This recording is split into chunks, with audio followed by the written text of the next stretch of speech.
What is up, guys? John the Retro Bro back again. Do you even gaming through the decades, bro? For those that have been following my channel since its inception, know that my channel used to be called Gaming Through the Decades, and Gaming Through the Decades is coming back. And but I'm not changing the channel name. It's still gonna be I'm still gonna be the Retro Bro. It's gonna be the Retro Bro, but I'm working on a independent series. It's called Gaming Through the Decades, and this is actually something I wanted to do when I first started my channel, but I had zero editing skills whatsoever. I've gotten lazy over the years with editing because YouTube does not promote creativity. It just doesn't. It's just the way YouTube is. So over the last couple months, I was really kind of thinking about the direction of where I wanted my channel to go, where I wanted to be as a content creator, and I decided I was going to go back to what I had originally wanted to do on the platform. So the reason why my channel was called Gaming Through the Decades originally was because I was watching a series about Christmas on the History Channel, and it was like 2015. And it was called Christmas Through the Decades. And it went through the 60s, 70s, 80s. I think it went up in the 90s, but it was a really cool episode. I was like, someone should do that with gaming. I'm going to start a YouTube channel called Gaming Through the Decades, dedicated to retro gaming. Now, I never actually got a chance to do what I wanted to do as far as the documentary goes, but I'm giving it a shot. I'm giving it a go. It's going to be a four episode series. Each about, I figure, 25 to 30 minutes long. So it's going to be 4 episodes. Episode 1 is going to be the 1970s. Episode 2 is going to be the 80s, 90s, and then the 2000s. So the goal of this documentary is to essentially just sort of highlight the big moments in gaming from those decades. So, like, for example, I'm going to show you guys a teaser for the 1970s. It's going to be part 1 of the 1970s. 1970s is going to be 3 parts. So it's going to highlight the most important and iconic moments in gaming. So in the 1970s, obviously, we're going to be talking about arcades, Atari, leading up to the crash. And then obviously you can see where we're going to go from the 80s, 90s, and 2000s. It's going to be a very in-depth documentary. I am getting some help as far as advising goes. Shout out to Panda Sub 2000. A very good channel. Go check him out. He's been gracious enough to sort of give me some pointers. He hasn't done any editing. I've done all the editing so that you're going to see. So don't be too hard on me. But he has given me some pointers. This is going to be released, I would say, probably before December. I use that term loosely. Absolute latest would probably be end of December, but I absolutely want to get it out before Christmas because I originally saw that series around Christmas of 2015. So I'm gonna put it out. I haven't decided how I'm gonna release it yet. Obviously, I'm gonna wait for it all to be done. I don't know if I'm gonna release it in parts or just do episode 1, episode 2, episode 3, and then episode 4.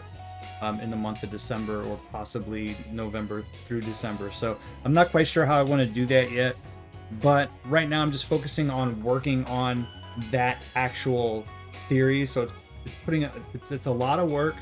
So I do apologize if I'm not going to be live streaming as much because a lot of time and effort is going into that, and I hope everybody enjoys it.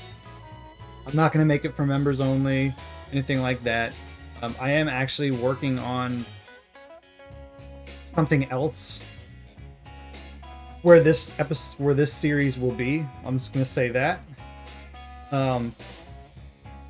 Yeah, it's gonna be a lot of fun. So guys, I'm gonna let you check out the first part of the 1970s episode. So again, this will be part 1 of 3 parts of episode 1.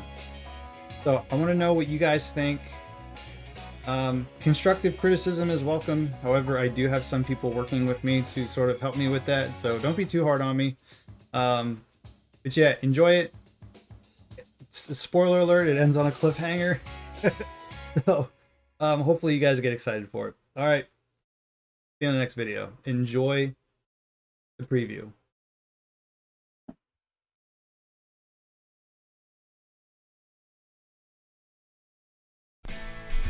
The 1970s was a pretty interesting time. Not these 1970s. These 1970s. The golden age of arcade video games. This was a period of rapid growth for the industry. Technological development and cultural influence of arcade video games would be huge in the 70s, leading into the 80s. The period began with the release of Space Invaders in 1978, which led to a wave of shoot-'em-up games such as Galaxian and the vector graphics-based Asteroids in 1979, made possible by new computing technology that had greater power and lower costs. Arcade video games transitioned from black and white to color. Frogger and Centipede took advantage of the visual opportunities of bright palettes. Video game arcades became part of popular culture and a primary channel for new games. For most of the 70s, gaming was pretty much an outside of the home experience. At least gaming that was worthwhile.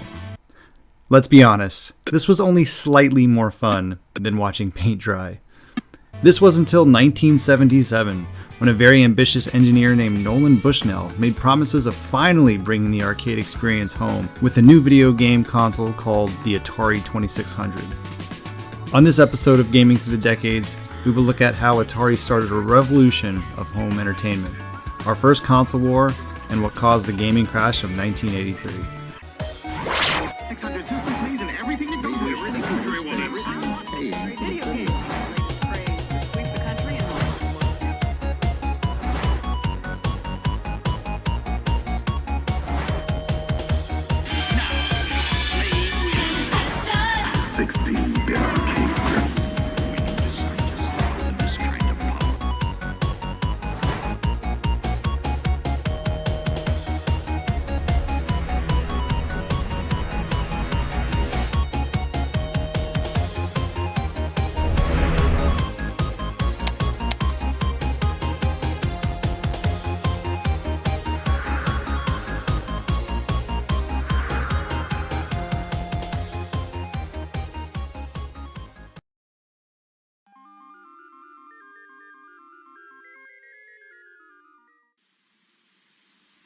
Today, the best way to experience top-of-the-line gaming is on the computer or the latest video game console.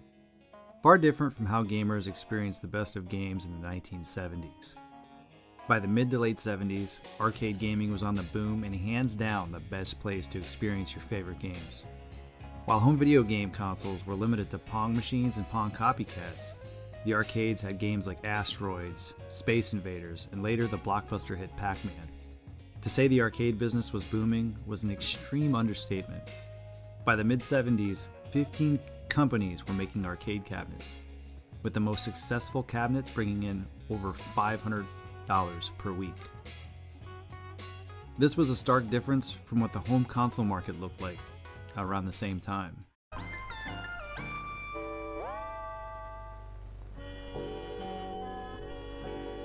What does your family do on those stay indoors rainy afternoons or on those cold, blustery winter days?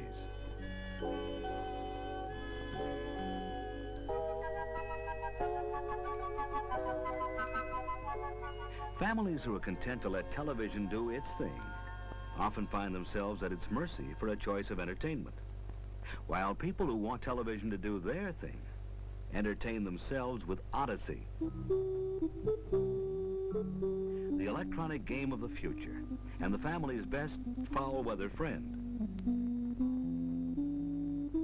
The Magnavox Odyssey, which released its unit in the fall of 1972, touted itself as the foul-weather friend, which gave people something to do on those rainy or cold days that kept them inside. The unit came with 2 built-in paddle-style controllers and used a unique game cards. Not really cartridges like we're used to seeing. These cards simply activated lights on your television screen. These lights were blocks that would be manipulated around the screen by the game paddles that came with the system. The system itself came with games like tennis, football, skiing, haunted house. but it was a far cry away from what the Atari 2600 would bring us later on. Why not take one home with you today? It's available only from the Magnavox salesman in the store. Odyssey, the electronic game of the future that lets you do your own thing on television, and only from Magnavox.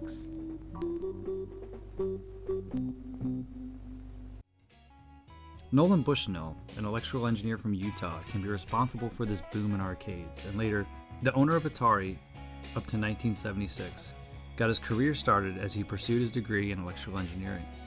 While working at Laguna Park, he became familiar with arcade electro-mechanical games such as Chicago Coins racing game Speedway. Watching customers play and helping to maintain the machinery while learning how it worked, developing his understanding of how the game business operates. When asked about his experience there, he is quoted in saying, "I consider that work my MBA." In 1972, Bushnell created Atari with fellow employee at the time at a company they worked at called Ampex. Bushnell tasked one of their engineers to create a coin-operated ping-pong game, which later became known as Pong. With the first Pong machine being placed in a bar, it did so well that the coins jammed the machine the first few hours, rendering the machine not working and the owner thinking it was broken. The mid to late 70s saw the release of more successful Atari cabinets: Space Race, Tank, Gotcha, and Breakout. In 1976, Bushnell, having bought out his co-founder, Ted Dabney, he sold Atari to an entertainment conglomerate, Warner Communications, for a widely publicized $28 million, of which Bushnell personally received $15 million. This, it would turn out, was the beginning of Atari's first death, and it wouldn't be all that long before Bushnell's involvement with the company he created would come to an end. Before that happened, however, there was another massively important Atari invention to come: the Atari VCS, the home game console later known as the Atari 2600, which would launch the home console market into a revolution that no one saw coming. Excuse me. Uh-oh. George again. Atari's ASCII battle. It comes with 27 games, but that's just for starters. You can get 9 cartridges, 187 games. Blackjack. Oh! I'd like an Atari. Sorry, only our demonstrators left. Mine! No, George. Mine. The new video computer system by Atari. More games, more fun. The Atari 2600 was made possible because of the release of MOS Technology 6052, the first affordable microprocessor, which was one of the technological revolutions that made home computing possible. The Atari VCS would use it, as would its cousins the Atari 400, 800, Apple II, and even the NES. Combined with the ROM cartridge, an extremely cheap way of storing the games, it represented a way to get quality video games into the home without asking people to pay thousands of dollars. Atari at the time could not afford to manufacture the unit themselves, so they financed manufacturing. With the release in 1977 in the US and the following year in Europe, the Atari VCS shipped with 2 joysticks that have since become icons of the video game industry. They cost $199, the equivalent of nearly $800 today. But the Atari 2600 was not a success out of the gate. In fact, the exact opposite, nearly taking 2 years to sell only half of its manufactured stock. In 1979, Nolan Bushnell left Atari and was replaced by CEO Ray Kasser. The same year was the release of Taito's New Space Invaders, which brought more interest in games. Warner continued to spend more marketing on the 2600, and it became a bestseller, selling 1 million units in 1979. The arcade at-home experience Bushnell wanted to bring home was finally a reality with how well Taito's Space Invaders converted to cartridge sales. In 1980, the Atari 2600 sold 2 million units. The console continued selling double what it had the year before. But Atari, at this point, was no longer the only name in the home console market. A new console coming from Mattel called the Intellivision was ready to ship, setting off the first of many console wars.